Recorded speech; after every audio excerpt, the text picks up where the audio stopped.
La fin des avantages pour les anciens présidents et premiers ministres, retraite à plus de 5 000 € par mois, appartement de fonction, chauffeur, collaborateur. Aujourd'hui, 4 anciens présidents et 11 ex-premiers ministres en bénéficient. C'est le cas d'Édith Cresson, chef du gouvernement en 91-92 pendant 11 mois. Romain Cluzel, vous l'avez rencontré pour RMC. Avec son assistante, Édith Cresson consacre tout son temps à sa fondation, l'école de la deuxième chance, un programme pour jeunes en décrochage scolaire, et l'aide de sa collaboratrice payée par l'État est devenue indispensable. C'est extrêmement précieux pour moi et je vous dis, je ne sais pas comment je pourrais continuer si j'étais toute seule. Premier ministre seulement 11 mois, près de 27 ans après son départ de Matignon, Édith Cresson profite de nombreux avantages, assistante donc, mais aussi voiture avec chauffeur et garde du corps, un système essentiel pour la survie de sa fondation selon elle. Mon officier de sécurité, il fait pas que ma sécurité, il rend aussi des services, il fait des choses.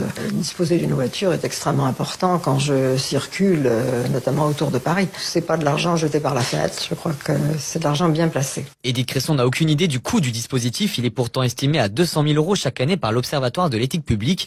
Mais pour l'ancienne chef du gouvernement, pas question de remettre en cause ses avantages. Je peux très bien comprendre que les gens se posent des questions. Il me semble que ce très léger dispositif dont je dispose est parfaitement rentable. Ancien président et Premier ministre confondus, tous ces moyens mis à leur disposition coûtent environ 10 millions d'euros par an. Romain. Jacques, Anne Levade, c'est symbolique? Bien sûr que c'est symbolique. Cela étant, là encore, les choses ont beaucoup changé. On le dit pas. D'abord, il faut dire que pour ce qui était des anciens membres du gouvernement, anciens premiers ministres et anciens présidents de la République, pendant très longtemps, on a vécu sans texte, sur la base de pratiques, sur la base d'usage.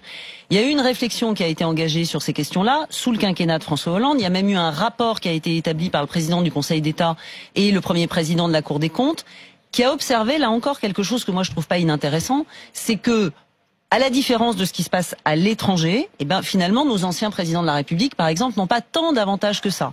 On parle souvent de la retraite des anciens présidents de la République, en fait, de l'indemnité qu'il aurait versée. Elle est plutôt moins élevée que ce qui se fait dans d'autres États. 8 personnes à leur service. Je ne dis pas. Pardonnez-moi. Je dis juste. Est-ce qu'un ancien président de la République a besoin de 7-8 personnes à son service? Je rappelle que les choses ont changé et que pour la première fois, on a un décret qui date de 2016 et qui fixe des règles, avec notamment un système d'extinction à partir de, c'est-à-dire d'extinction progressive, au bout de 5 ans après la fin du mandat. Éric Brunet. Oui, enfin, bon, moi je suis amoureux sur ce registre des démocraties du Nord. Franchement, quand on voit les séries genre Borgen à la télévision, vous savez, on voit l'Islande, c'est un tout petit pays. Série danoise, hein, Borgen. Alors, on peut aller frapper chez le Premier ministre. Alors les gens vous disent, oui, c'est un petit pays. Mais enfin, Angela Merkel, quand elle circule, voyage officiel, elle s'arrête au feu rouge, vous voyez. Donc chez nous, on a un truc. Madame Cresson, dont on vient de voir un reportage dans la matinale il y a quelques minutes, elle a été Premier ministre de la France 11 mois. 11 mois. Elle a toujours une voiture de fonction, un chauffeur. Alors attendez, ancien Premier ministre, je lis, voiture équipée, police, officier de sécurité, secrétaire, bureau. Oui. Et les anciens ministres de l'Intérieur. Alors, les anciens ministres de l'Intérieur, officier de sécurité, voiture de police à vie, secrétaire à vie. Carte d'essence, enfin, etc. C'est du délire. Ça n'est plus, Jean-Jacques, il y a 3-4 ans, Jean-Jacques, il y a 3-4 ans, ou 5 ans, je sais pas, c'était une autre époque. Peut-être que je vous aurais dit, oh, c'est trop facile, c'est du poujadisme, etc. Maintenant, les temps ont changé. Et c'est devenu insupportable. Dans une société de la transparence citoyenne, on a été Premier ministre, on a été au service de la 11 mois, terminé, basta. On arrête. C'est plus possible. Et ça devient insupportable. Ne vous emballez pas, Éric. Ne vous emballez pas. Vous allez mal finir cette matinée, Anne Levade.